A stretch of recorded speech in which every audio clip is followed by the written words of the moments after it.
ॐ गजेन्द्रमोक्ष।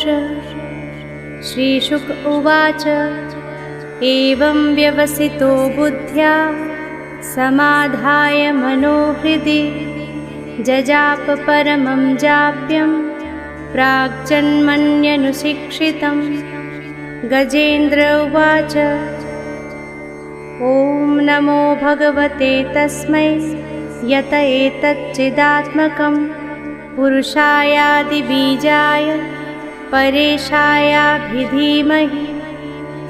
यस्मिन्निदं यतश्चेदं येनेदं य इदं स्वयं योऽस्मात् परस्माच्च परस्तं प्रपद्ये स्वयंभुवम्। यः स्वात्मनिदं निजमाययार्पितं क्वचित् विभातं क्वच तत्तिरोहितम्। अविदग्धदृक् साक्षिभयं तदीक्षते स आत्ममूलोऽवतु मां परात्परः। कालेन पञ्चत्वमितेषु कृत्स्नशो लोकेषु पालेषु च सर्वहेतुषु तमस्तदासीत् गहनं गभीरं यस्तस्य पारेऽभिविराजते विभुः। न यस्य देवा ऋषयः पदं विदुर् जन्तुः पुनः कोरति गन्तुमीरितुं। यथा नटस्याकृतिभिर्विचेष्टतो दुरत्ययानुक्रमणः समावतु। दिदृक्षवो यस्य पदं सुमङ्गलं विमुक्तसङ्गा मुनयः सुसाधवः। चरन्त्यलोकव्रतमव्रणं वने भूतात्मभूताः सुहृदः समे गतिः।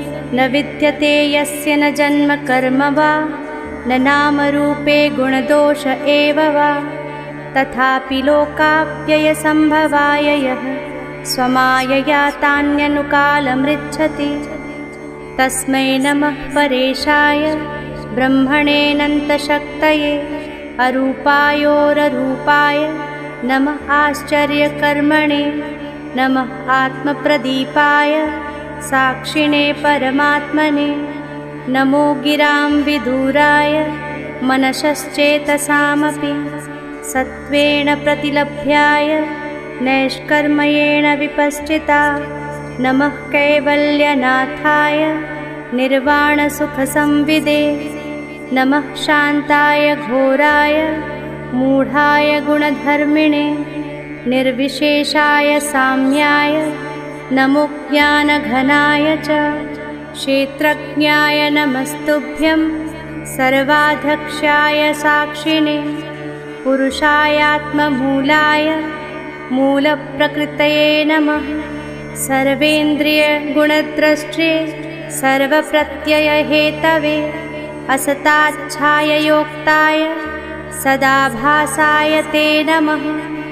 नमो नमस्तेऽखिलकारणाय निष्कारणायाद्भुतकारणाय सर्वागमाम्नाय महार्णवाय। नमोपवर्गाय परायणाय गुणारणिच्छन्नचिदूष्मपाय तक्षोभविस्फूर्जितमानसाय नैष्कर्मभावेन विवर्जितागम स्वयं प्रकाशाय नमस्करोमि। मातृक्प्रपन्नपशुपाशविमोक्षणाय मुक्ताय भूरिकरुणाय नमोलयाय। स्वांशेन सर्वतनुभृन्नमनसि प्रतीत प्रत्यक्दृशे भगवते बृहते नमस्ते। आत्मात्मजाप्तगृहवित्तजनेषु सक्ते दुष्प्रापणाय गुणसङ्गविवर्जिताय मुक्तात्मभिः स्वहृदये परिभाविताय ज्ञानात्मने भगवते नम ईश्वराय। यं धर्मकामार्थविमुक्तिकामा भजन्त इष्टां गतिमाप्नुवन्ति। किं त्वाशिशोरात्यपि देहमव्ययं करोतु मे दभ्रदयो विमोक्षणम्। एकान्तिनो यस्य न कञ्चनार्थं वाञ्छन्ति एव ये भगवत्प्रपन्नः। अत्यद्भुतं तच्चरितं सुमङ्गलं गायन्त आनन्दसमुद्रमग्नाः तमक्षरं ब्रह्म परं परेशम् अव्यक्तमाध्यात्मिकयोगगम्यं अतीन्द्रियं सूक्ष्ममिवातिदूर अनन्तमाध्यं परिपूर्णमीडे यस्य ब्रह्मादयो देवा वेदालोकाश्चराचराः नामरूपविभेदेन फलक्व्याच कलया कृताः यथार्चितशोक्नेः सवितुर्गभस्तयो निर्यान्ति संयान्ति सकृत्स्वरोचिषः तथा यतोऽयं गुणसम्प्रवाहो बुद्धिर्मनः खानि शरीरसर्गाः स वै न देवासुरमर्त्यतिर्यं न स्त्री न षण्डो न पुमान् न जन्तुः नायं गुणः कर्म न सन्न चासन् निषेधशेषो जयताशदेशः जिजीविषेणाहमिहामुया किम् अन्तर्बहिश्चावृतये भयोन्या इच्छामि कालेन यस्य विप्लवस्तस्यात्मलोकावरणस्य मोक्षम् सोऽहं विश्वसृजं विश्वम् अविश्वं विश्ववेदसं विश्वात्मानमजं ब्रह्म प्रणतोऽस्मि परं पदं योगरन्धितकर्माणो हृदि योगविभाविते योगिनो यं प्रपश्यन्ति तं नतोऽस्म्यहम् नमो नमस्तुभ्यमसह्यवेग शक्तित्रयायाखिलधिगुणाय प्रपन्नपालाय दुरन्तशक्तये कदिन्द्रियाणां मनवाप्यवर्त्मने नायं वेद स्वमात्मानं यच्छक्त्या हतं तं दुरत्ययामाहात्म्यं भगवन्तमितोऽस्म्यहम् श्रीशुक उवाच एवं गजेन्द्रमुपवर्णितनिर्विशेषं ब्रह्मादयो विविधलिङ्गभिदाभिमानाः नैते यदोपससृपुरनिखिलात्मकत्वात् तत्राखिलामरमयो हरिराविरासीत् तं तद्वदार्थमुपलभ्य जगन्निवासः स्तोत्रं निशम्य दिविजैः सह संस्तुवदभिः छन्दोमयेन गरुडेन समुह्यमानश्चक्रायुधोऽभ्यगमदाशु यतो गजेन्द्रः सोऽन्तः सरस्युरुबलेन गृहीत आर्तो दृष्ट्वा गुरुत्मतिहरिं ख उपात चक्रम् उच्छिप्य साम्बुजकरं गिरमाह कृच्छ्रान् नारायणाखिलगुरो भगवन्नमस्ते तं वीक्ष्य पीडितमजः सहसावतीर्य सग्राहमाशु सरसः कृपयोजहार ग्राहादविपाटितमुखादरिणा गजेन्द्रं सम्पश्यतां हरिरमोमुचदुस्त्रियाणाम्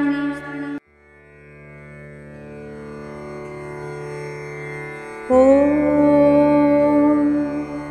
गजेन्द्रमोक्ष श्रीशुक उवाच एवं व्यवसितो बुद्ध्या समाधाय मनोहृदि जजाप परमं जाप्यं प्राग्जन्मन्यनुशिक्षितं गजेन्द्र उवाच ॐ नमो भगवते तस्मै यत एतच्चिदात्मकं पुरुषायादिबीजाय परेशायाभिधीमहि यस्मिन्निदं यतश्चेदं येनेदं य इदं स्वयं योऽस्मात् परस्माच्च परस्तं प्रपद्ये स्वयंभुवं यः स्वात्मनिदं निजमाययार्पितं क्वचित् विभातं क्वच तत्तिरोहितम् अविदत्तदृक् साक्षिभयं तदीक्षते स आत्ममूलोऽवतु मां परात्परः कालेन पञ्चत्विमितेषु कृत्स्नशो लोकेषु पालेषु च सर्वहेतुषु तमस्तदासीत् गहनं गभीरं यस्तस्य पारेऽभिविराजते विभुः न यस्य देवा ऋषयः पदं विदुर्जन्तुः पुनः कोरति गन्तुमीरितुं यथा नटस्याकृतिभिर्विचेष्टतो दुरत्ययानुक्रमणः समावतो दिदृक्षवो यस्य पदं सुमङ्गलं विमुक्तसङ्गा मुनयः सुसाधवः चरन्त्यलोकव्रतमव्रणं वने भूतात्मभूताः सुहृदः समे गतिः न विद्यते यस्य न जन्म कर्म वा न नामरूपे गुणदोष एव वा तथापि लोकाप्ययसम्भवाय यः स्वमायया तान्यनुकालमृच्छति तस्मै नमः परेशाय ब्रह्मणेऽनन्तशक्तये अरूपायोररूपाय नमः आश्चर्यकर्मणे नमः आत्मप्रदीपाय साक्षिणे परमात्मने नमो गिरां विदूराय मनसश्चेतसामपि सत्त्वेन प्रतिलभ्याय नैष्कर्म्येण विपश्चिता नमः कैवल्यनाथाय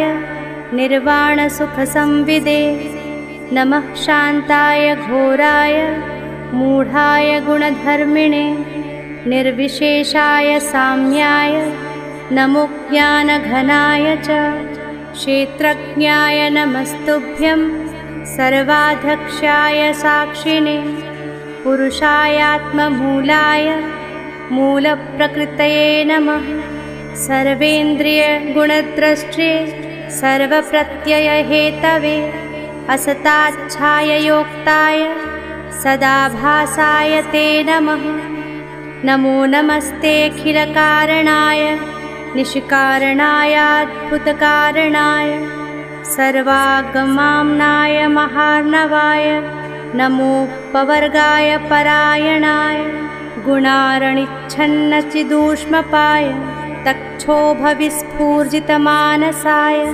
नैष्कर्मभावेन विवर्जितागम स्वयं प्रकाशाय नमस्करोमि मातृक्प्रपन्नपशुपाशविमोक्षणाय मुक्ताय भूरिकरुणाय नमोलयाय स्वांशेन सर्वतनुभृन्नमनसि प्रतीत प्रत्यक्दृशे भगवते बृहते नमस्ते आत्मात्मजाप्तगृहवित्तजनेषु सक्ते दुष्प्रापणाय गुणसङ्गविवर्जिताय मुक्तात्मभिः स्वहृदये परिभाविताय ज्ञानात्मने भगवते नम ईश्वराय यं धर्मकामार्थविमुक्तिकामा भजन्त इष्टां गतिमाप्नुवन्ति किं त्वाशिशोरात्यपि देहमव्ययं करोतु मे तप्रदयो विमोक्षणम् एकान्तिनो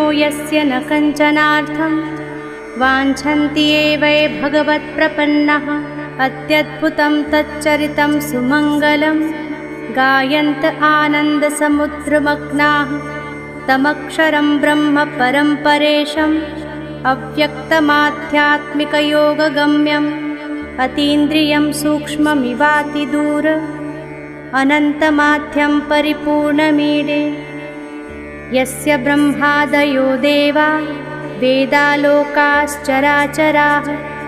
नामरूपविभेदेन फलक्व्याच कलया कृताः यथार्चितशोक्नेः सवितुर्गभस्तयो निर्यान्ति संयान्ति सकृत्स्वरोचिषः तथा यतोऽयं गुणसम्प्रवाहो बुद्धिर्मनः खानि शरीरसर्गाः स वै न देवासुरमर्त्यतिर्यं न स्त्री न षण्डो न पुमान् न जन्तुः नायं गुणः कर्म न सन्न चासन् निषेधशेषो जयताशदेशः जिजीविषेणाहमिहामुया किम् अन्तर्बहिश्चावृतये भयोन्या इच्छामि कालेन यस्य विप्लवस्तस्यात्मलोकावरणस्य मोक्षम् सोऽहं विश्वसृजं विश्वम् अविश्वं विश्ववेदसं विश्वात्मानमजं ब्रह्म प्रणतोऽस्मि परं पदं योगरन्धितकर्माणो हृदि योगविभाविते योगिनो यं प्रपश्यन्ति तं नतोऽस्म्यहम् नमो नमस्तुभ्यमसह्यवेग शक्तित्रयायाखिलधिगुणाय प्रपन्नपालाय दुरन्तशक्तये कदिन्द्रियाणां मनवाप्यवर्त्मने नायं वेद स्वमात्मानं यच्छक्त्या हन्धिया हतं तं दुरत्यया माहात्म्यं भगवन्तमितोऽस्म्यहम्।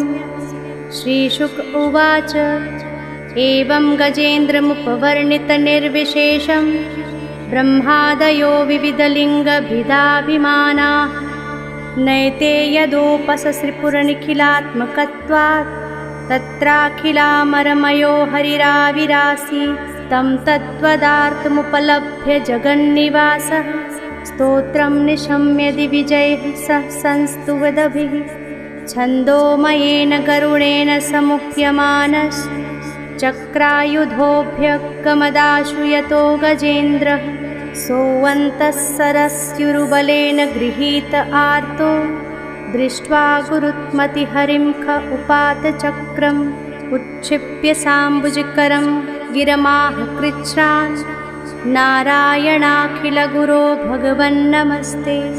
तं वीक्ष्य पीडितमजः सहसावतीर्य सग्राहमाशु सरसः कृपयोजहार ग्राहादविपाटितमुखादरिणा गजेन्द्रं सम्पश्यतां हरिरमोमुच दुस्त्रियाणाम्।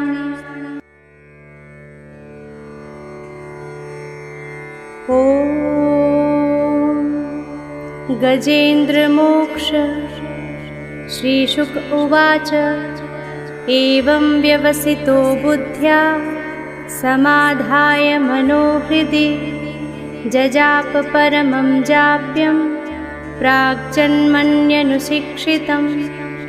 गजेन्द्र उवाच ॐ नमो भगवते तस्मै यत एतच्चिदात्मकं पुरुषायादिबीजाय परेशायाभिधीमहि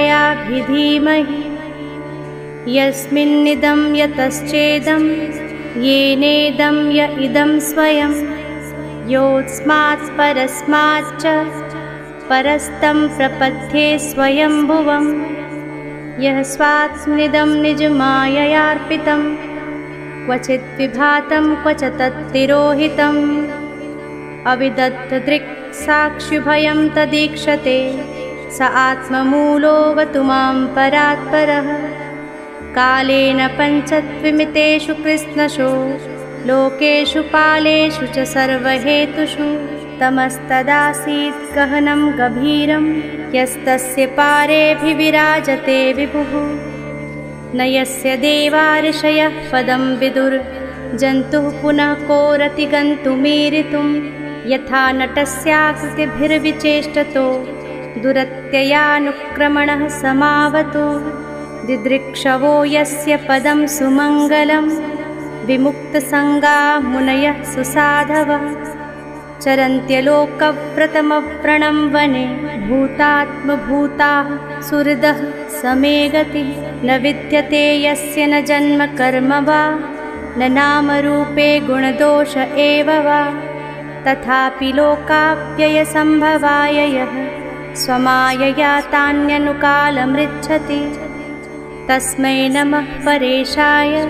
ब्रह्मणेऽनन्तशक्तये अरूपायोररूपाय नमः आश्चर्यकर्मणे नमः आत्मप्रदीपाय साक्षिणे परमात्मने नमो गिरां विदूराय मनसश्चेतसामपि सत्त्वेन प्रतिलभ्याय नैष्कर्म्येण विपश्चिता नमः कैवल्यनाथाय निर्वाणसुखसंविदे नमः शान्ताय घोराय मूढाय गुणधर्मिणे निर्विशेषाय साम्याय नमो ज्ञानघनाय च क्षेत्रज्ञाय नमस्तुभ्यं सर्वाध्यक्षाय साक्षिणे पुरुषायात्ममूलाय मूलप्रकृतये नमः सर्वेन्द्रियगुणद्रष्टे सर्वप्रत्ययहेतवे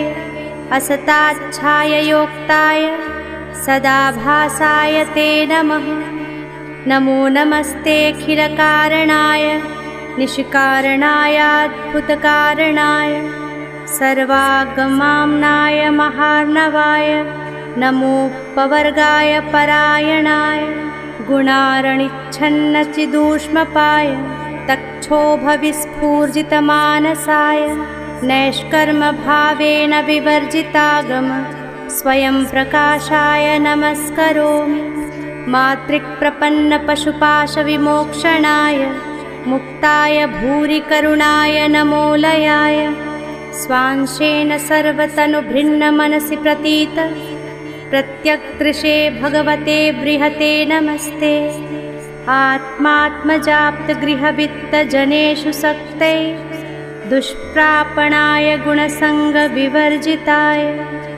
मुक्तात्मभिः स्वहृदये परिभाविताय ज्ञानात्मने भगवते नम ईश्वराय। यं धर्मकामार्थविमुक्तिकामा भजन्त इष्टां गतिमाप्नुवन्ति। किं त्वाशिशोरात्यपि देहमव्ययं करोतु मे तप्रदयो विमोक्षणम्। एकान्तिनो यस्य न कञ्चनार्थं वाञ्छन्ति एव ये भगवत्प्रपन्नः।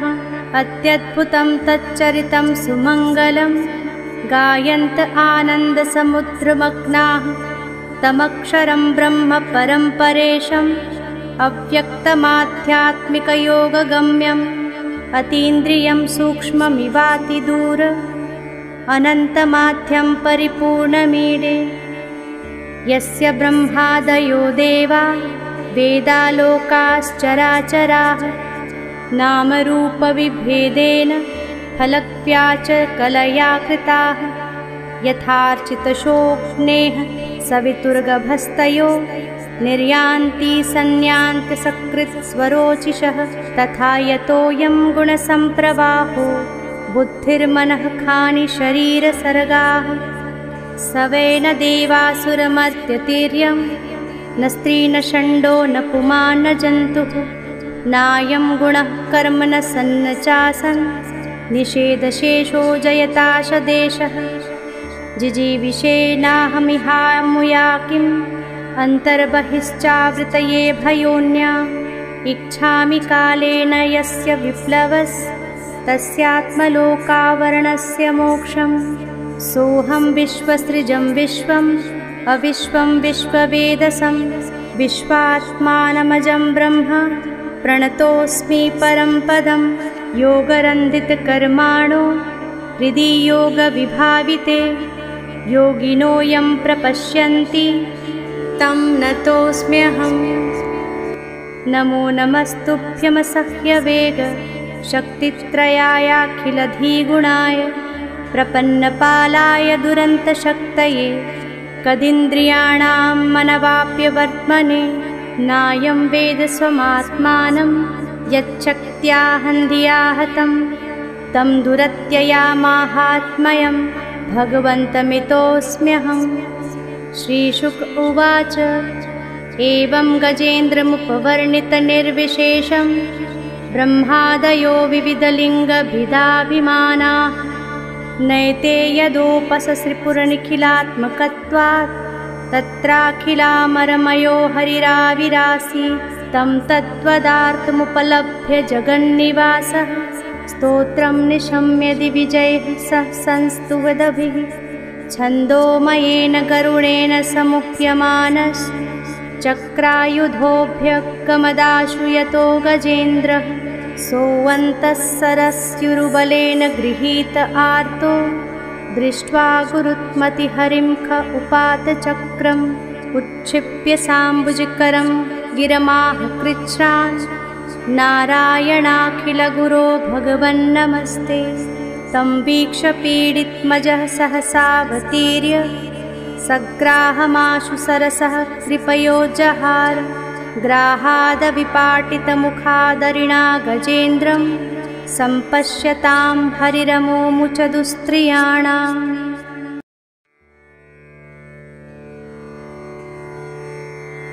ॐ गजेन्द्रमोक्ष।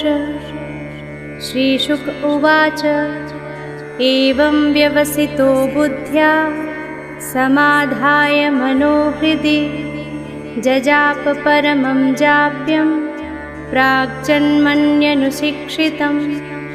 गजेन्द्र उवाच ॐ नमो भगवते तस्मै यत एतच्चिदात्मकं पुरुषायादिबीजाय परेशायाभिधीमहि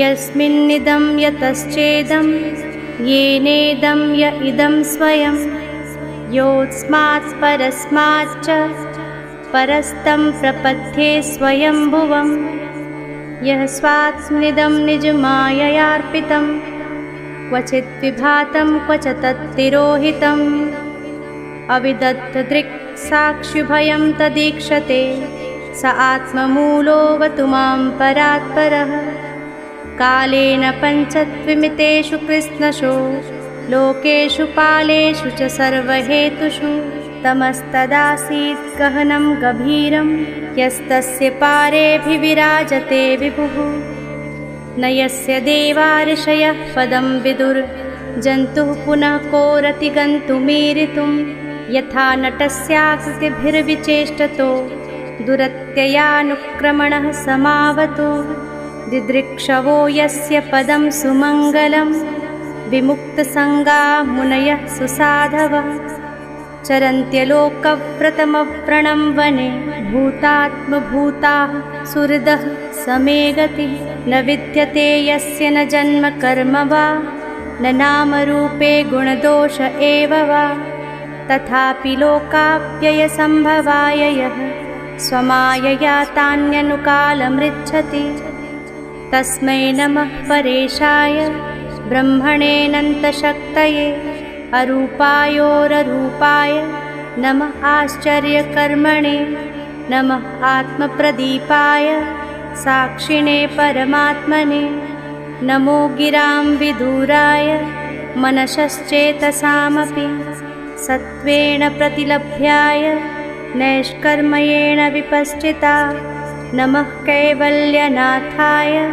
निर्वाणसुखसंविदे नमः शान्ताय घोराय मूढाय गुणधर्मिणे निर्विशेषाय साम्याय नमो ज्ञानघनाय च क्षेत्रज्ञाय नमस्तुभ्यं सर्वाध्यक्षाय साक्षिणे पुरुषायात्ममूलाय मूलप्रकृतये नमः सर्वेन्द्रियगुणद्रष्ट्रे सर्वप्रत्ययहेतवे असताच्छाययोक्ताय सदाभासाय ते नमः नमो नमस्तेऽखिलकारणाय निष्कारणायाद्भुतकारणाय सर्वागमाम्नाय महार्णवाय नमोपवर्गाय परायणाय गुणारणिच्छन्नचिदूष्मपाय तक्षोभविस्फूर्जितमानसाय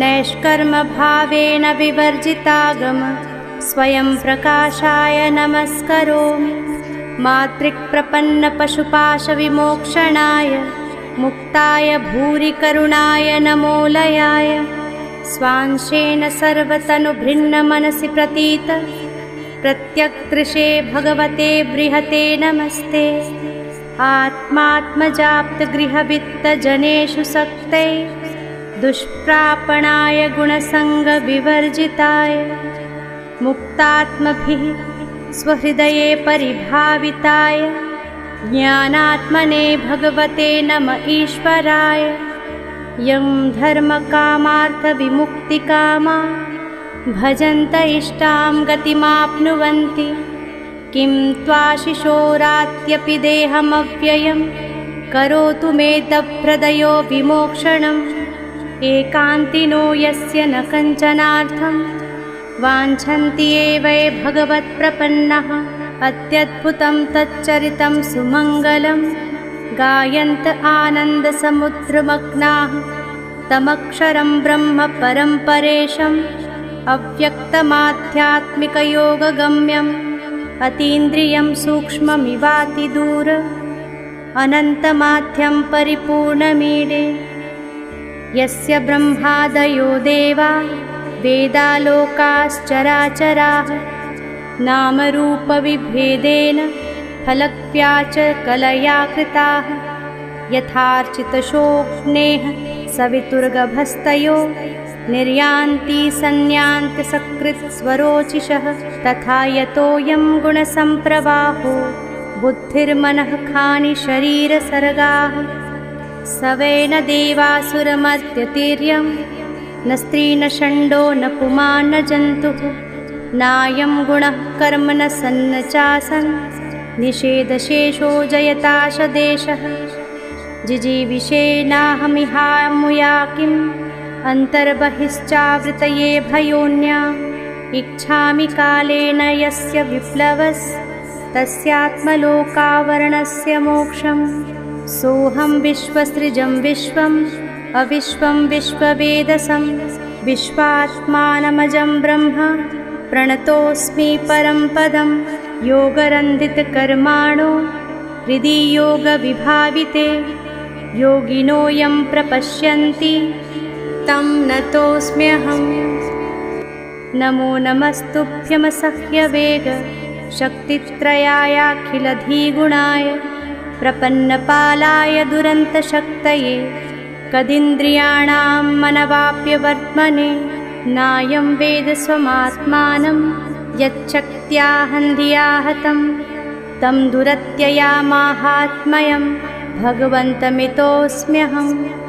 श्रीशुक उवाच एवं गजेन्द्रमुपवर्णितनिर्विशेषं ब्रह्मादयो विविधलिङ्गभिदाभिमानाः नैते यदोपससृपुरनिखिलात्मकत्वात् तत्राखिलामरमयो हरिराविरासि तं तत्त्वदार्थमुपलभ्य जगन्निवासः स्तोत्रं निशम्य दिविजैः सह संस्तुवदभिः छन्दोमयेन गरुडेन समुह्यमानश्चक्रायुधोऽभ्यगमदाशु यतो गजेन्द्रः सोऽन्तः सरस्युरुबलेन गृहीत आर्तो दृष्ट्वा गुरुत्मतिहरिं ख उपात चक्रम् उच्छिप्य साम्बुजकरं गिरमाह कृच्छ्रान् नारायणाखिलगुरो भगवन्नमस्ते तं वीक्ष्य पीडितमजः सहसावतीर्य सग्राहमाशु सरसः कृपयोजहार ग्राहादविपाटितमुखादरिणा गजेन्द्रं सम्पश्यतां हरिरमोमुचदुस्त्रियाणाम्।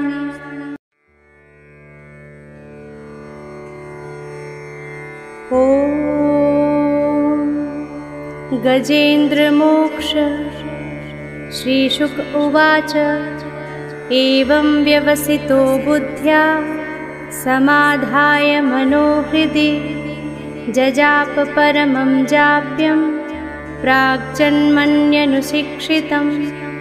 गजेन्द्र उवाच ॐ नमो भगवते तस्मै यत एतच्चिदात्मकं पुरुषायादिबीजाय परेशायाभिधीमहि यस्मिन्निदं यतश्चेदं येनेदं य इदं स्वयं योऽस्मात् परस्माच्च परस्तं प्रपद्ये स्वयंभुवं यः स्वात्मनिदं निजमाययार्पितं क्वचित् विभातं क्वच तत्तिरोहितम् अविदग्धदृक् साक्षिभयं तदीक्षते स आत्ममूलोऽवतु मां परात्परः कालेन पञ्चत्विमितेषु कृत्स्नशो लोकेषु पालेषु च सर्वहेतुषु तमस्तदासीत् गहनं गभीरं यस्तस्य पारेऽभिविराजते विभुः न यस्य देवा ऋषयः पदं विदुर्जन्तुः पुनः कोरति गन्तुमीरितुं यथा नटस्याकृतिभिर्विचेष्टतो दुरत्ययानुक्रमणः समावतो दिदृक्षवो यस्य पदं सुमङ्गलं विमुक्तसङ्गा मुनयः सुसाधवः चरन्त्यलोकव्रतमव्रणं वने भूतात्मभूताः सुहृदः समे गतिः न विद्यते यस्य न जन्म कर्म वा न नामरूपे गुणदोष एव वा तथापि लोकाप्ययसम्भवाय यः स्वमायया तान्यनुकालमृच्छति तस्मै नमः परेशाय ब्रह्मणेऽनन्तशक्तये अरूपायोररूपाय नमः आश्चर्यकर्मणे नमः आत्मप्रदीपाय साक्षिणे परमात्मने नमो गिरां विदूराय मनसश्चेतसामपि सत्त्वेन प्रतिलभ्याय नैष्कर्म्येण विपश्चिता नमः कैवल्यनाथाय निर्वाणसुखसंविदे नमः शान्ताय घोराय मूढाय गुणधर्मिणे निर्विशेषाय साम्याय नमो ज्ञानघनाय च क्षेत्रज्ञाय नमस्तुभ्यं सर्वाध्यक्षाय साक्षिणे पुरुषायात्ममूलाय मूलप्रकृतये नमः सर्वेन्द्रियगुणद्रष्टे सर्वप्रत्ययहेतवे असताच्छाययोक्ताय सदाभासाय ते नमः नमो नमस्तेऽखिलकारणाय निष्कारणायाद्भुतकारणाय सर्वागमाम्नाय महार्णवाय नमोपवर्गाय परायणाय गुणारणिच्छन्नचिदूष्मपाय तक्षोभविस्फूर्जितमानसाय नैष्कर्मभावेन विवर्जितागम स्वयं प्रकाशाय नमस्करोमि मातृक्प्रपन्नपशुपाशविमोक्षणाय मुक्ताय भूरिकरुणाय नमोलयाय स्वांशेन सर्वतनुभृन्नमनसि प्रतीत प्रत्यक्दृशे भगवते बृहते नमस्ते आत्मात्मजाप्तगृहवित्तजनेषु सक्ते दुष्प्रापणाय गुणसङ्गविवर्जिताय मुक्तात्मभिः स्वहृदये परिभाविताय ज्ञानात्मने भगवते नम ईश्वराय यं धर्मकामार्थविमुक्तिकामा भजन्त इष्टां गतिमाप्नुवन्ति किं त्वाशिशोरात्यपि देहमव्ययं करोतु मे दप्रदयो विमोक्षणम् एकान्तिनो यस्य न कञ्चनार्थं वाञ्छन्ति एव ये भगवत्प्रपन्नः अत्यद्भुतं तच्चरितं सुमङ्गलं गायन्त आनन्दसमुद्रमग्नाः तमक्षरं ब्रह्म परं परेशम् अव्यक्तमाध्यात्मिकयोगगम्यम् अतीन्द्रियं सूक्ष्ममिवातिदूर अनन्तमाध्यं परिपूर्णमीडे यस्य ब्रह्मादयो देवा वेदालोकाश्चराचराः नामरूपविभेदेन फलक्व्याच कलया कृताः यथार्चितशोऽग्नेः सवितुर्गभस्तयो निर्यान्ति सन्यान्त्यसकृत्स्वरोचिषः तथा यतोऽयं गुणसम्प्रवाहो बुद्धिर्मनः खानि शरीरसर्गाः स वै न देवासुरमर्त्यतिर्यं न स्त्री न षण्डो न पुमान् न जन्तुः नायं गुणः कर्म न सन्न चासन् निषेधशेषो जयताशदेशः जिजीविषेणाहमिहामुया किम् अन्तर्बहिश्चावृतये भयोन्या इच्छामि कालेन यस्य विप्लवस्तस्यात्मलोकावरणस्य मोक्षम् सोऽहं विश्वसृजं विश्वम् अविश्वं विश्ववेदसं विश्वात्मानमजं ब्रह्म प्रणतोऽस्मि परं पदं योगरन्धितकर्माणो हृदि योगविभाविते योगिनो यं प्रपश्यन्ति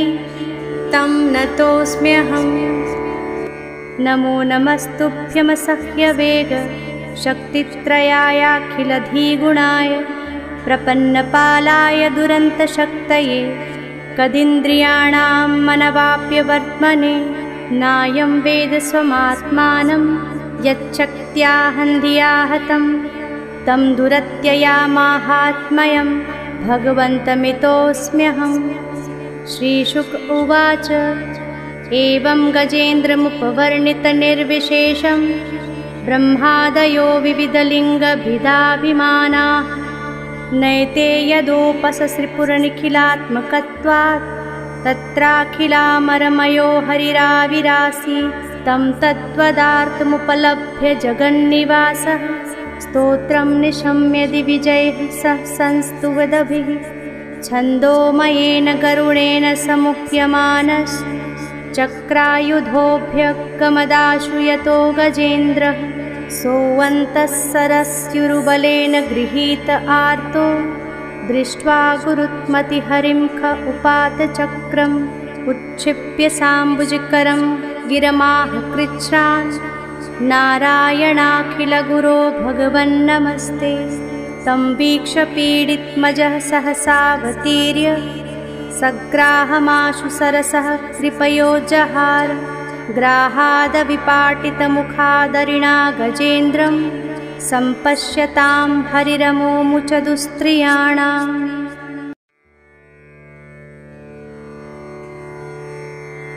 ॐ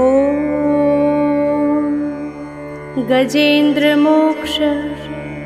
श्रीशुक उवाच एवं व्यवसितो बुद्ध्या समाधाय मनोहृदि जजाप परमं जाप्यं प्राग्जन्मन्यनुशिक्षितं। गजेन्द्र उवाच ॐ नमो भगवते तस्मै यत एतच्चिदात्मकं पुरुषायादिबीजाय परेशायाभिधीमहि यस्मिन्निदं यतश्चेदं येनेदं य इदं स्वयं योऽस्मात् परस्माच्च परस्तं प्रपद्ये स्वयंभुवं यः स्वात्मनिदं निजमाययार्पितं क्वचित् विभातं क्वच तत्तिरोहितम् अविदग्धदृक् साक्षिभयं तदीक्षते स आत्ममूलोऽवतु मां परात्परः। कालेन पञ्चत्विमितेषु कृत्स्नशो लोकेषु कालेषु च सर्वहेतुषु तमस्तदासीत् गहनं गभीरं यस्तस्य पारेऽभिविराजते विभुः न यस्य देवा ऋषयः पदं विदुर्जन्तुः पुनः कोरति गन्तुमीरितुं यथा नटस्याकृतिभिर्विचेष्टतो दुरत्ययानुक्रमणः समावतु दिदृक्षवो यस्य पदं सुमङ्गलं विमुक्तसङ्गा मुनयः सुसाधवः चरन्त्यलोकव्रतमव्रणं वने भूतात्मभूताः सुहृदः समे गतिः न विद्यते यस्य न जन्म कर्म वा न नामरूपे गुणदोष एव वा तथापि लोकाप्ययसम्भवाय यः स्वमायया तान्यनुकालमृच्छति तस्मै नमः परेशाय ब्रह्मणेऽनन्तशक्तये अरूपायोररूपाय नमः आश्चर्यकर्मणे नमः आत्मप्रदीपाय साक्षिणे परमात्मने नमो गिरां विदूराय मनसश्चेतसामपि सत्त्वेन प्रतिलभ्याय नैष्कर्मयेण विपश्चिता नमः कैवल्यनाथाय निर्वाणसुखसंविदे नमः शान्ताय घोराय मूढाय गुणधर्मिणे निर्विशेषाय साम्याय नमो ज्ञानघनाय च क्षेत्रज्ञाय नमस्तुभ्यं सर्वाध्यक्षाय साक्षिणे पुरुषायात्ममूलाय मूलप्रकृतये नमः सर्वेन्द्रियगुणद्रष्टे सर्वप्रत्ययहेतवे असताच्छाययोक्ताय सदाभासाय ते नमः नमो नमस्तेऽखिलकारणाय निष्कारणायाद्भुतकारणाय सर्वागमाम्नाय महार्णवाय नमोपवर्गाय परायणाय गुणारणिच्छन्नचिदूष्मपाय तक्षोभविस्फूर्जितमानसाय नैष्कर्मभावेन विवर्जितागम स्वयं प्रकाशाय नमस्करोमि मातृक्प्रपन्नपशुपाशविमोक्षणाय मुक्ताय भूरिकरुणाय नमोलयाय स्वांशेन सर्वतनुभृन्नमनसि प्रतीत प्रत्यक्दृशे भगवते बृहते नमस्ते आत्मात्मजाप्तगृहवित्तजनेषु सक्ते दुष्प्रापणाय गुणसङ्गविवर्जिताय मुक्तात्मभिः स्वहृदये परिभाविताय ज्ञानात्मने भगवते नम ईश्वराय।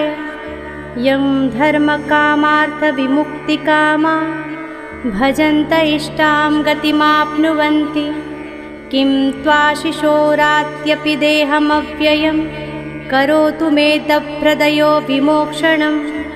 एकान्तिनो यस्य न कञ्चनार्थं वाञ्छन्ति एव ये भगवत्प्रपन्नः अत्यद्भुतं तच्चरितं सुमङ्गलं गायन्त आनन्दसमुद्रमग्नाः तमक्षरं ब्रह्म परं परेशम् अव्यक्तमाध्यात्मिकयोगगम्यम् अतीन्द्रियं सूक्ष्ममिवातिदूर अनन्तमाध्यं परिपूर्णमीडे। यस्य ब्रह्मादयो देवा वेदालोकाश्चराचराः नामरूपविभेदेन फलक्व्या च कलया कृताः यथार्चितशोक्नेः सवितुर्गभस्तयो निर्यान्ति संयान्ति सकृत्स्वरोचिषः तथा यतोऽयं गुणसम्प्रवाहो बुद्धिर्मनः खानि शरीरसर्गाः स वै न देवासुरमर्त्यतिर्यं न स्त्री न षण्डो न पुमान् न जन्तुः नायं गुणः कर्म न सन्न चासन् निषेधशेषो जयताशदेशः जिजीविषेणाहमिहामुया किम् अन्तर्बहिश्चावृतये भयोन्या इच्छामि कालेन यस्य विप्लवस्तस्यात्मलोकावरणस्य मोक्षम्। सोऽहं विश्वसृजं विश्वम् अविश्वं विश्ववेदसं विश्वात्मानमजं ब्रह्म प्रणतोऽस्मि परं पदं। योगरन्धितकर्माणो हृदि योगविभाविते योगिनो यं प्रपश्यन्ति तं नतोऽस्म्यहम्। नमो नमस्तुभ्यमसह्यवेग शक्तित्रयायाखिलधिगुणाय प्रपन्नपालाय दुरन्तशक्तये कदिन्द्रियाणां मनवाप्यवर्त्मने। नायं वेद स्वमात्मानं यच्छक्त्याहन्धिया हतं तं दुरत्ययामाहात्म्यं भगवन्तमितोऽस्म्यहम्। श्रीशुक उवाच एवं गजेन्द्रमुपवर्णितनिर्विशेषं ब्रह्मादयो विविधलिङ्गभिदाभिमानाः नैते यदोपससृपुरनिखिलात्मकत्वात् तत्राखिलामरमयो हरिराविरासीत् तं तद्वदार्थमुपलभ्य जगन्निवासः स्तोत्रं निशम्य दिविजयः सह संस्तुवदभिः छन्दोमयेन गरुडेन समुह्यमानश्चक्रायुधोऽभ्यगमदाशु यतो गजेन्द्रः सोऽन्तः सरस्युरुबलेन गृहीत आर्तो दृष्ट्वा गुरुत्मतिहरिं ख उपात चक्रम् उच्छिप्य साम्बुजकरं गिरमाह कृच्छ्रान् नारायणाखिलगुरो भगवन्नमस्ते। तं वीक्ष्य पीडितमजः सहसावतीर्य सग्राहमाशु सरसः कृपयोजहार ग्राहादविपाटितमुखादरिणा गजेन्द्रं सम्पश्यतां हरिरमोमुचदुस्त्रियाणाम्।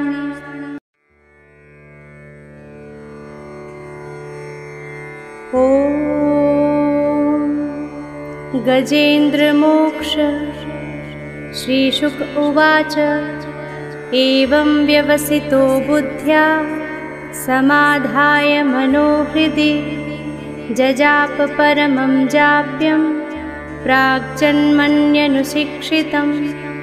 गजेन्द्र उवाच ॐ नमो भगवते तस्मै यत एतच्चिदात्मकं पुरुषायादिबीजाय परेशायाभिधीमहि यस्मिन्निदं यतश्चेदं येनेदं य इदं स्वयं योऽस्मात् परस्माच्च परस्तं प्रपद्ये स्वयंभुवम्। यः स्वात्मनिदं निजमाययार्पितं क्वचित् विभातं क्वच तत्तिरोहितम् अविदग्धदृक्साक्षिभयं तदीक्षते स आत्ममूलोऽवतु मां परात्परः कालेन पञ्चत्विमितेषु कृत्स्नशो लोकेषु कालेषु च सर्वहेतुषु तमस्तदासीत् गहनं गभीरं यस्तस्य पारेऽभिविराजते विभुः न यस्य देवा ऋषयः पदं विदुर्जन्तुः पुनः कोरति गन्तुमीरितुं यथा नटस्याकृतिभिर्विचेष्टतो दुरत्ययानुक्रमणः समावतु दिदृक्षवो यस्य पदं सुमङ्गलं विमुक्तसङ्गा मुनयः सुसाधवः चरन्त्यलोकव्रतमव्रणं वने भूतात्मभूताः सुहृदः समे गतिः न विद्यते यस्य न जन्म कर्म वा न नामरूपे गुणदोष एव वा तथापि लोकाप्ययसम्भवाय यः स्वमायया तान्यनुकालमृच्छति तस्मै नमः परेशाय ब्रह्मणेऽनन्तशक्तये अरूपायोररूपाय नमः आश्चर्यकर्मणे नमः आत्मप्रदीपाय साक्षिणे परमात्मने नमो गिरां विदूराय मनसश्चेतसामपि सत्त्वेन प्रतिलभ्याय नैष्कर्म्येण विपश्चिता नमः कैवल्यनाथाय निर्वाणसुखसंविदे नमः शान्ताय घोराय मूढाय गुणधर्मिणे निर्विशेषाय साम्याय नमो ज्ञानघनाय च क्षेत्रज्ञाय नमस्तुभ्यं सर्वाध्यक्षाय साक्षिणे पुरुषायात्ममूलाय मूलप्रकृतये नमः सर्वेन्द्रियगुणद्रष्टे सर्वप्रत्ययहेतवे असताच्छाययोक्ताय सदाभासाय ते नमः नमो नमस्तेऽखिलकारणाय निष्कारणायाद्भुतकारणाय सर्वागमाम्नाय महार्णवाय नमोपवर्गाय परायणाय गुणारणिच्छन्नचिदूष्मपाय तक्षोभविस्फूर्जितमानसाय नैष्कर्मभावेन विवर्जितागम स्वयं प्रकाशाय नमस्करोमि मातृक्प्रपन्नपशुपाशविमोक्षणाय मुक्ताय भूरिकरुणाय नमोलयाय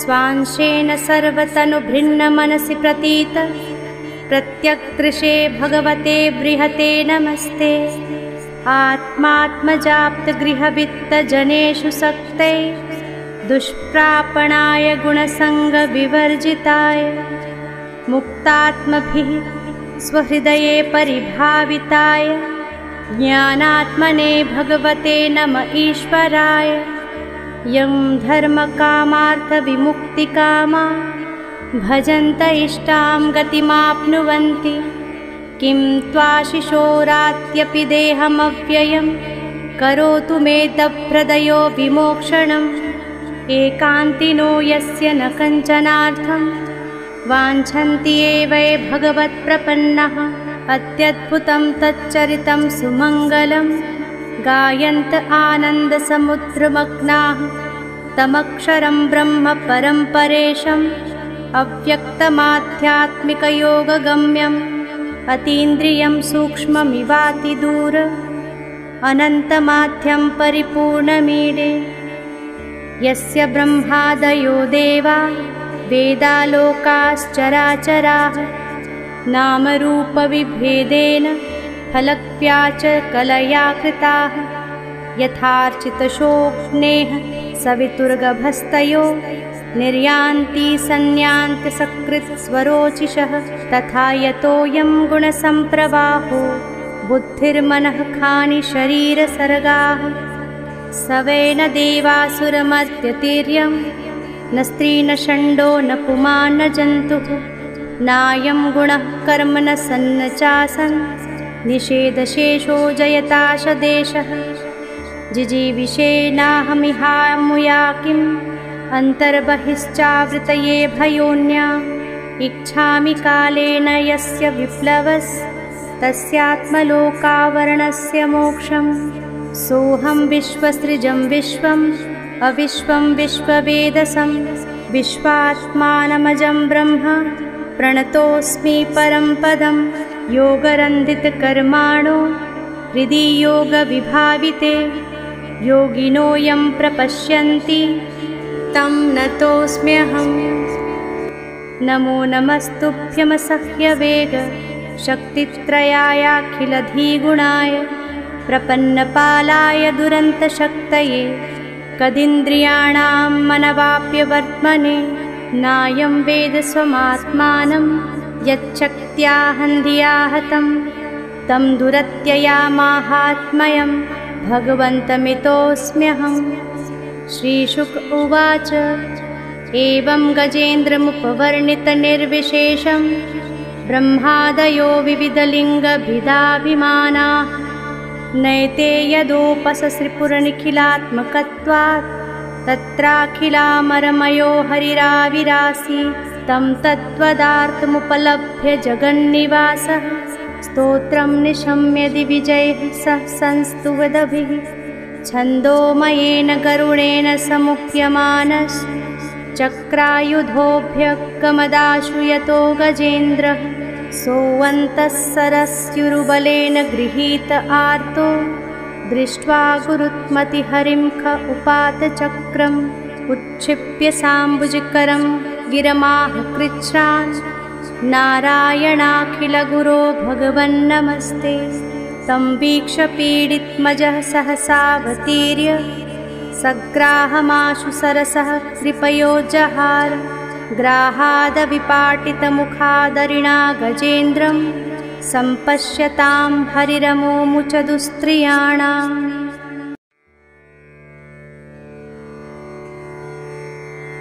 ॐ गजेन्द्रमोक्ष।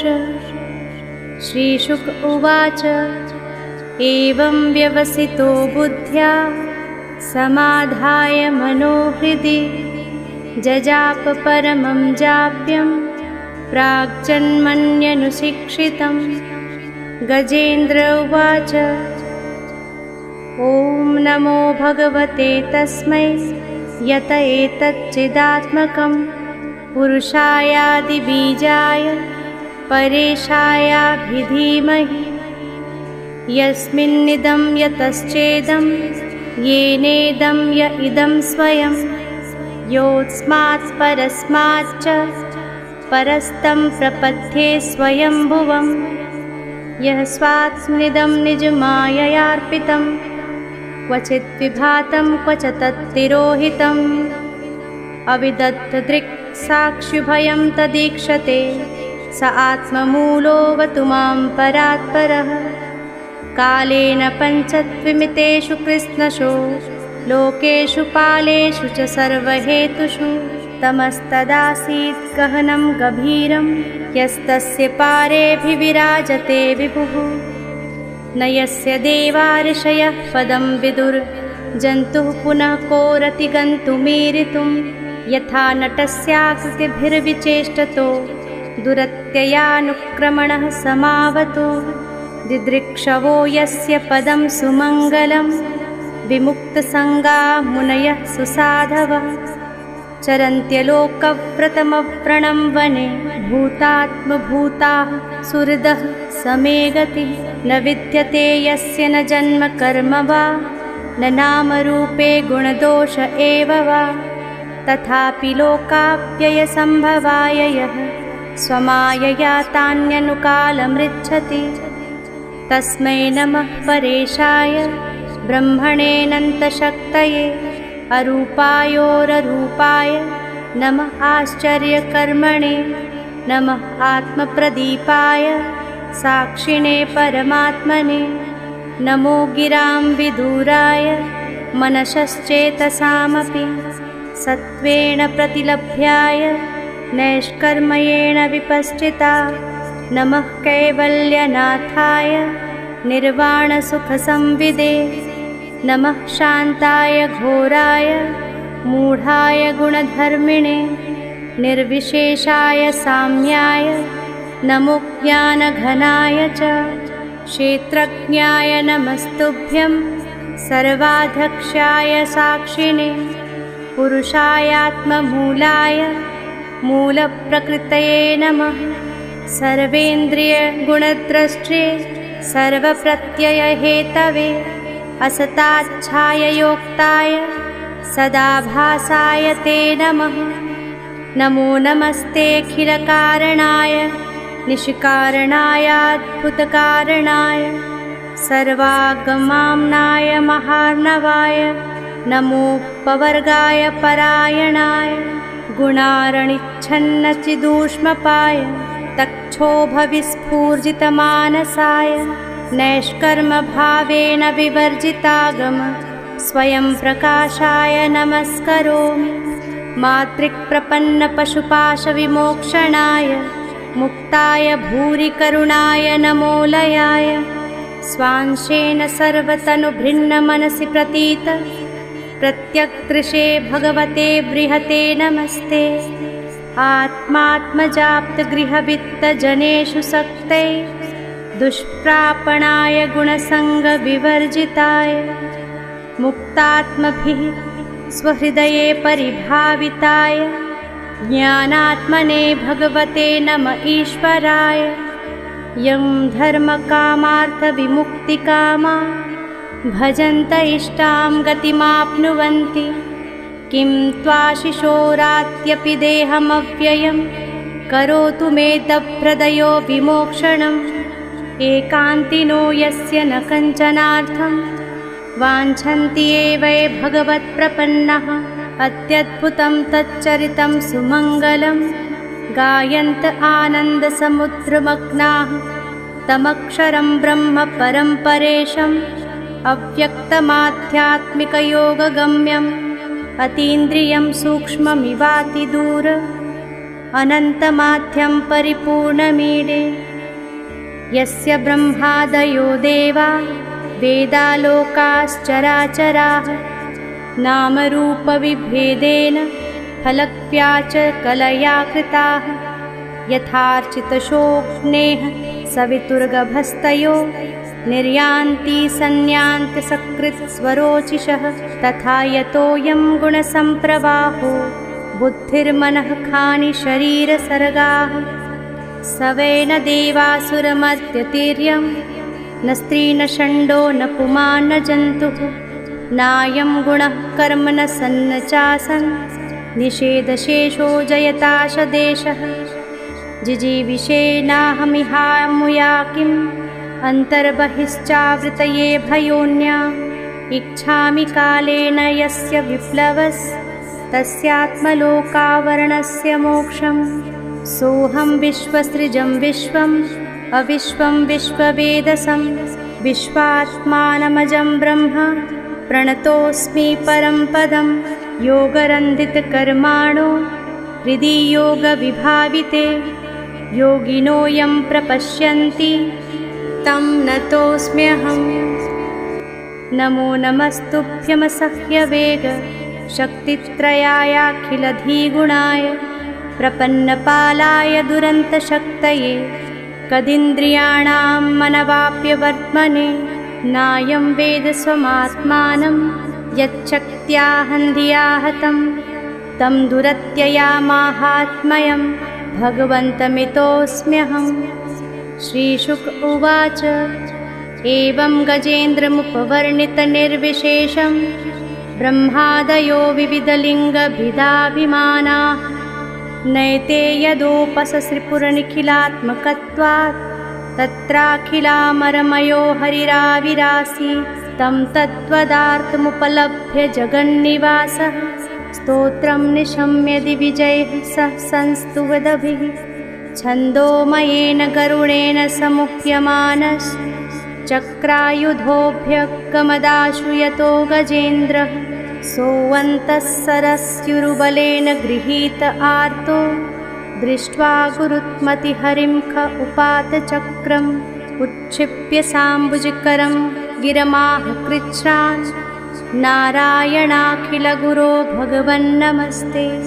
तं वीक्ष्य पीडितमजः सहसावतीर्य सग्राहमाशु सरसः कृपयोजहार। ग्राहादविपाटितमुखादरिणा गजेन्द्रं सम्पश्यतां हरिरमोमुच दुस्त्रियाणाम्।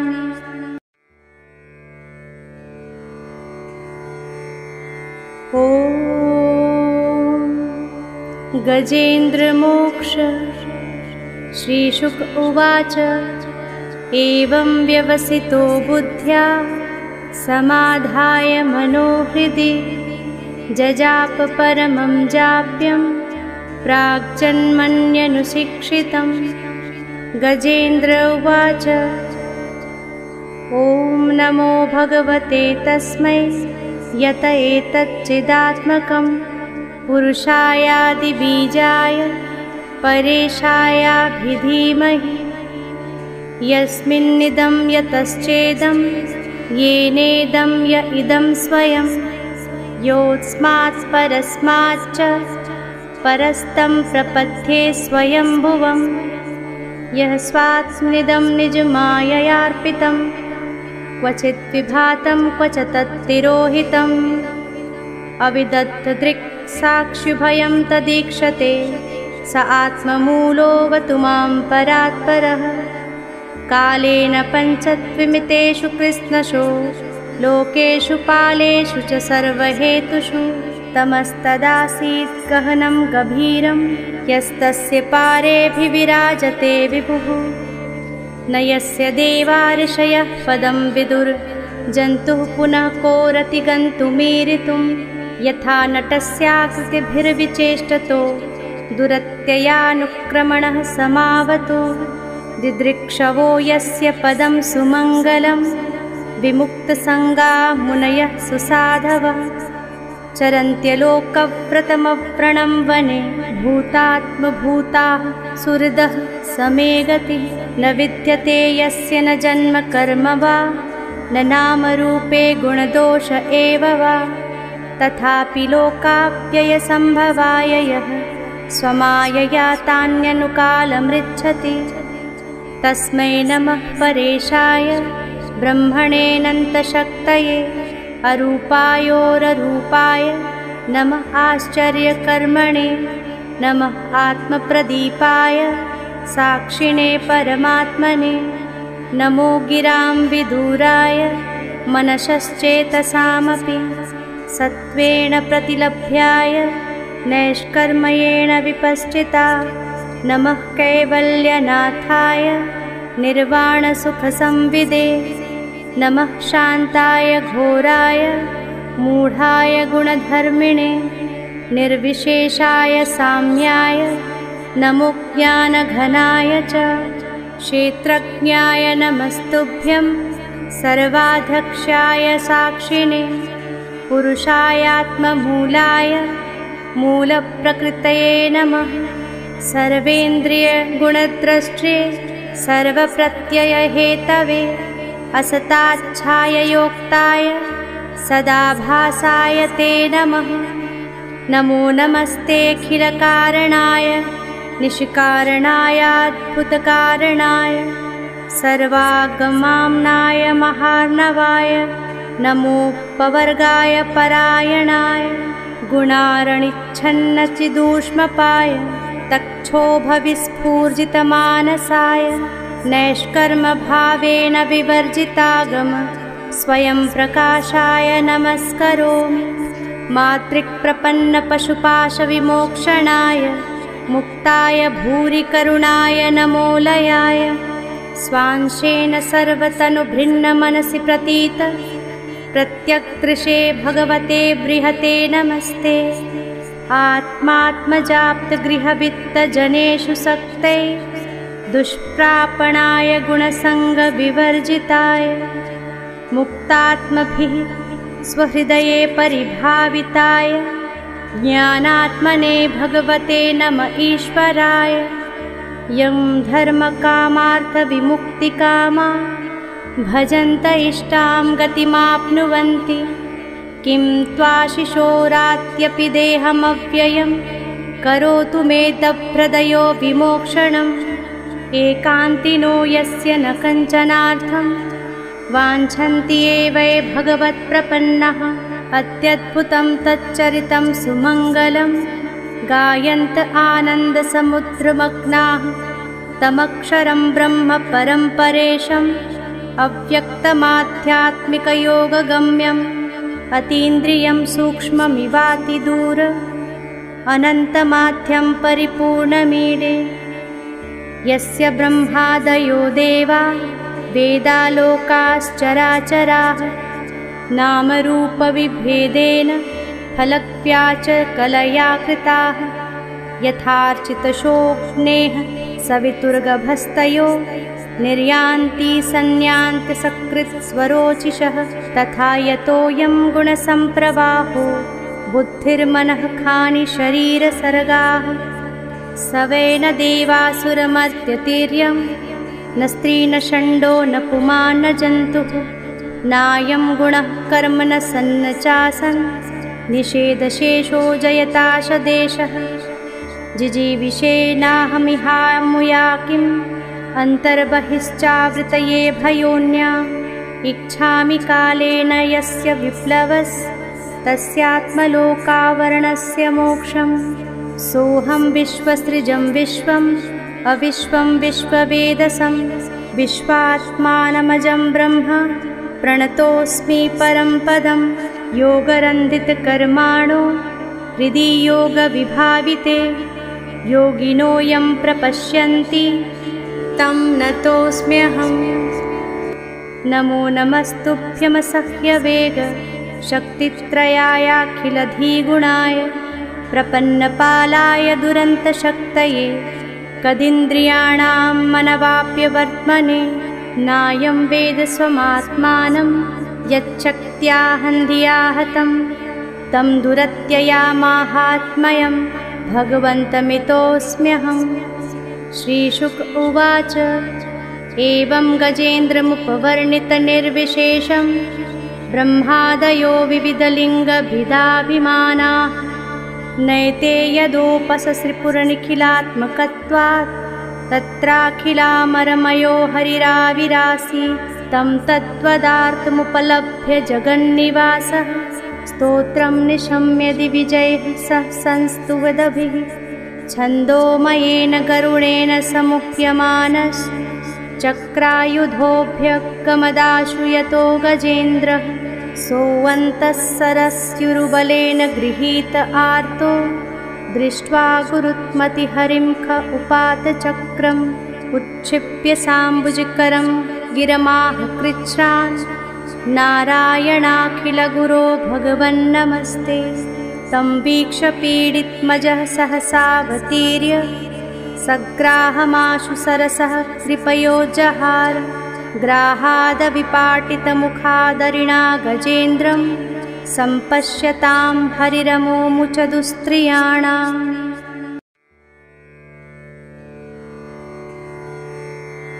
ॐ गजेन्द्रमोक्ष श्रीशुक उवाच एवं व्यवसितो बुद्ध्या समाधाय मनोहृदि जजाप परमं जाप्यं प्राग्जन्मन्यनुशिक्षितं गजेन्द्र उवाच ॐ नमो भगवते तस्मै यत एतच्चिदात्मकं पुरुषायादिबीजाय परेशायाभिधीमहि यस्मिन्निदं यतश्चेदं येनेदं य इदं स्वयं योऽस्मात् परस्माच्च परस्तं प्रपद्ये स्वयंभुवं यः स्वात्मनिदं निजमाययार्पितं क्वचित् विभातं क्वच तत्तिरोहितम् अविदत्तदृक् साक्षिभयं तदीक्षते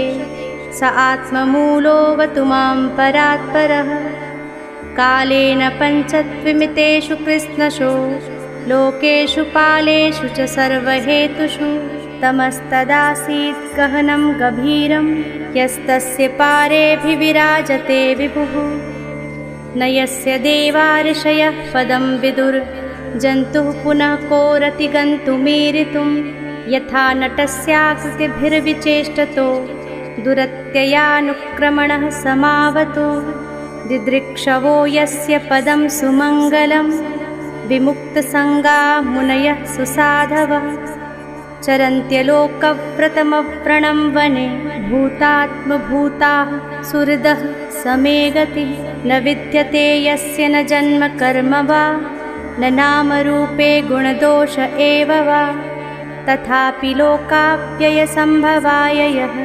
स्वमायया तान्यनुकालमृच्छति तस्मै नमः परेशाय ब्रह्मणेऽनन्तशक्तये अरूपायोररूपाय नमः आश्चर्यकर्मणे नमः आत्मप्रदीपाय साक्षिणे परमात्मने नमो गिरां विदूराय मनसश्चेतसामपि सत्त्वेन प्रतिलभ्याय नैष्कर्म्येण विपश्चिता नमः कैवल्यनाथाय निर्वाणसुखसंविदे नमः शान्ताय घोराय मूढाय गुणधर्मिणे निर्विशेषाय साम्याय नमो ज्ञानघनाय च क्षेत्रज्ञाय नमस्तुभ्यं सर्वाध्यक्षाय साक्षिणे पुरुषायात्ममूलाय मूलप्रकृतये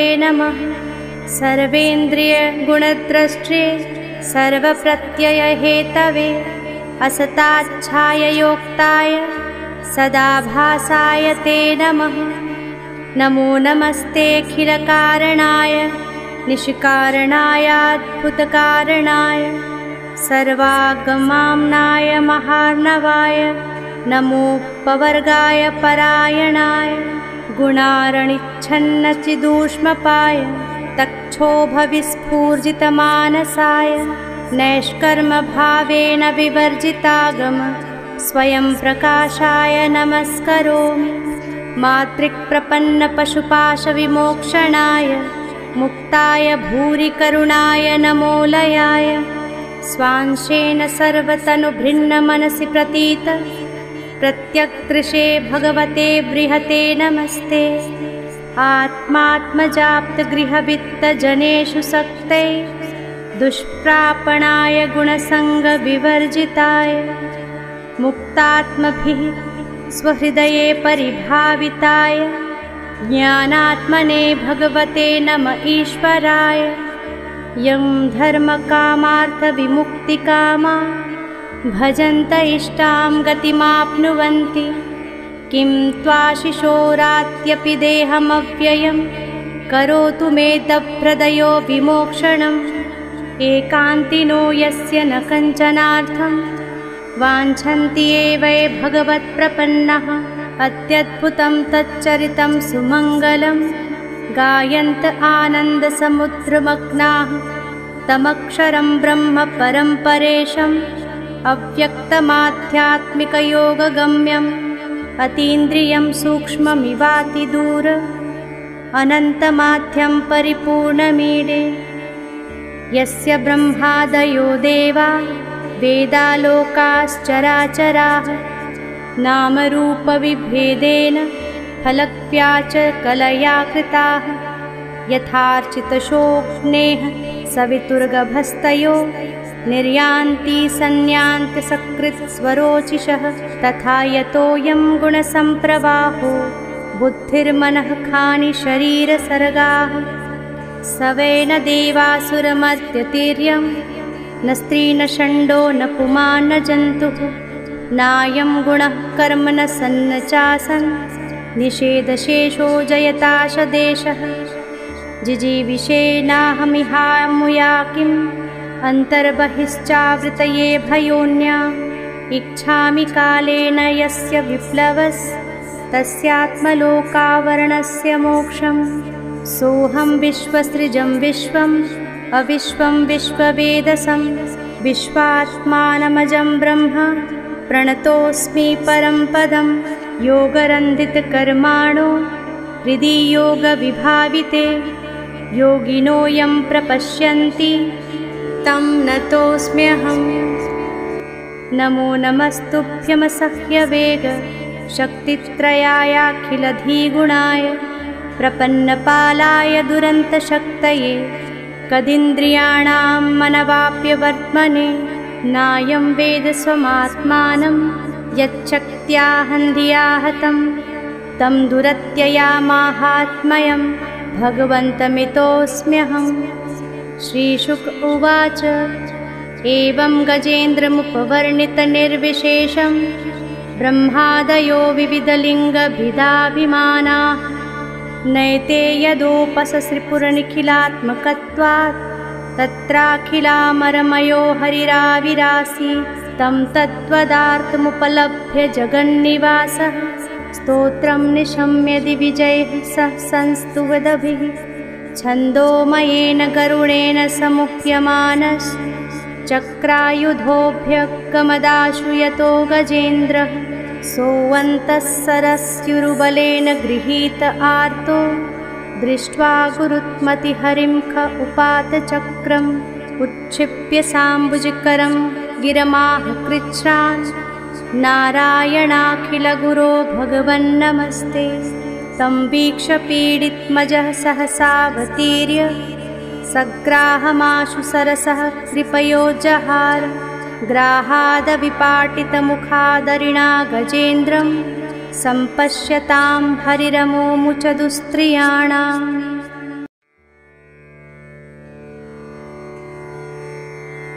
ॐ गजेन्द्रमोक्ष।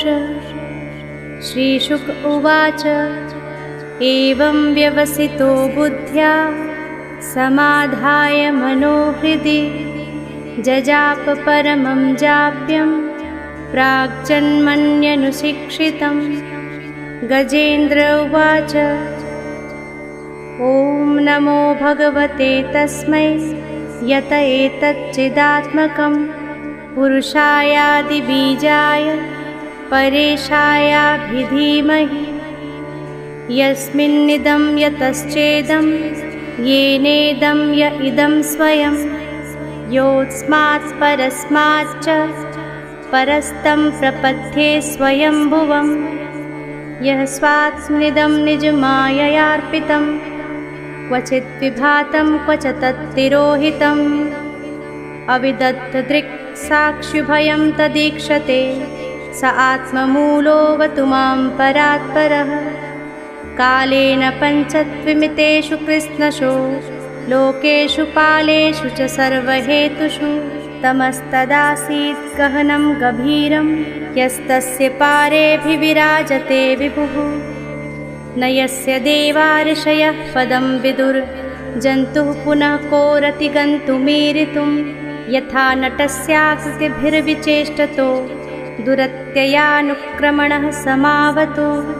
दिदृक्षवो यस्य पदं सुमङ्गलं विमुक्तसङ्गा मुनयः सुसाधवः चरन्त्यलोकव्रतमव्रणं वने भूतात्मभूताः सुहृदः समे गतिः।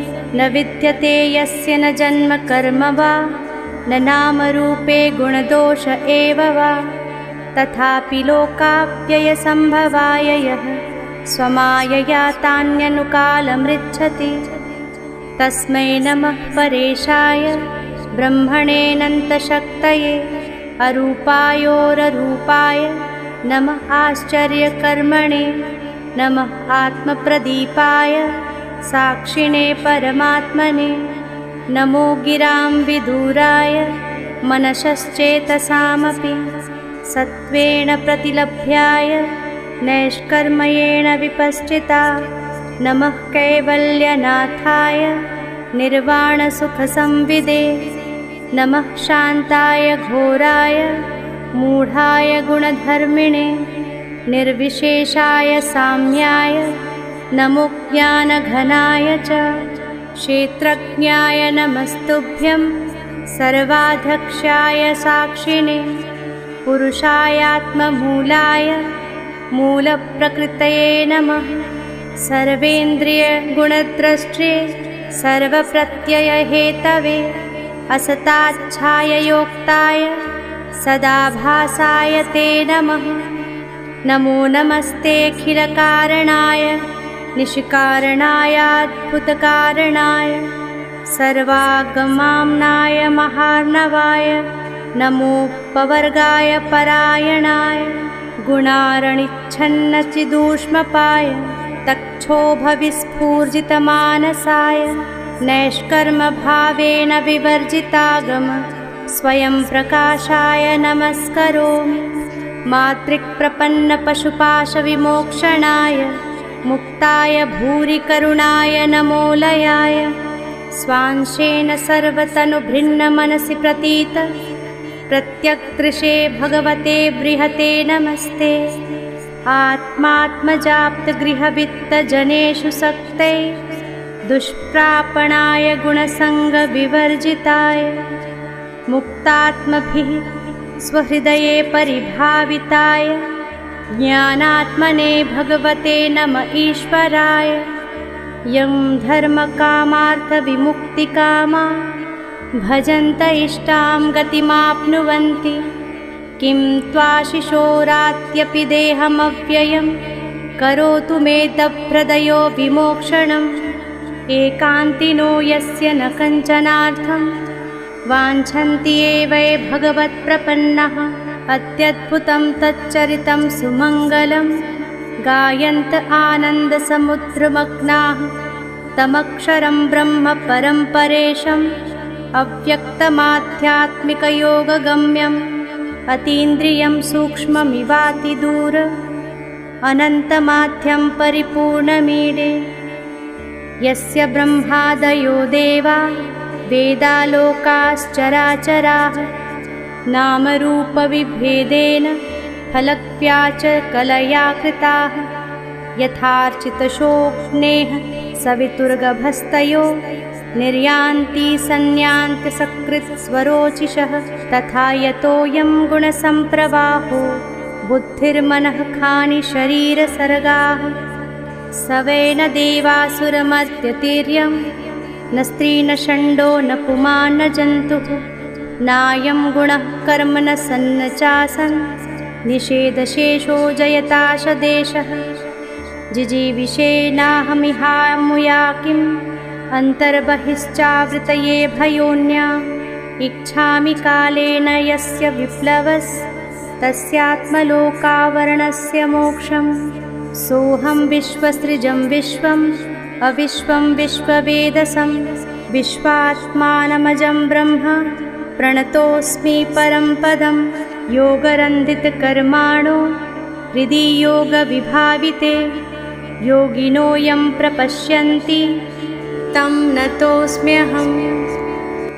नमो नमस्तुभ्यमसह्यवेग शक्तित्रयायाखिलधिगुणाय प्रपन्नपालाय दुरन्तशक्तये कदिन्द्रियाणां मनवाप्यवर्त्मने नायं वेद स्वमात्मानं यच्छक्त्या हन्धिया हतं तं दुरत्ययामाहात्म्यं भगवन्तमितोऽस्म्यहम्।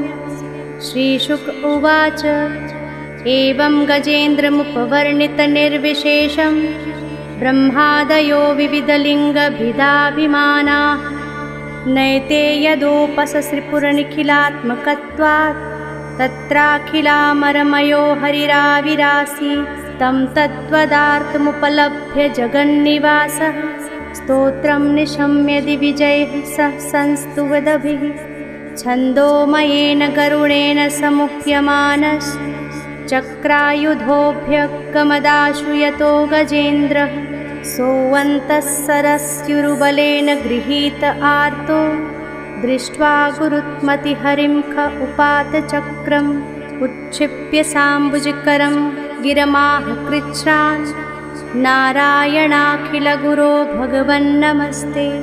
तं वीक्ष्य पीडितमजः सहसावतीर्य सग्राहमाशु सरसः कृपयोजहार ग्राहादविपाटितमुखादरिणा गजेन्द्रं सम्पश्यतां हरिरमोमुच दुस्त्रियाणाम्।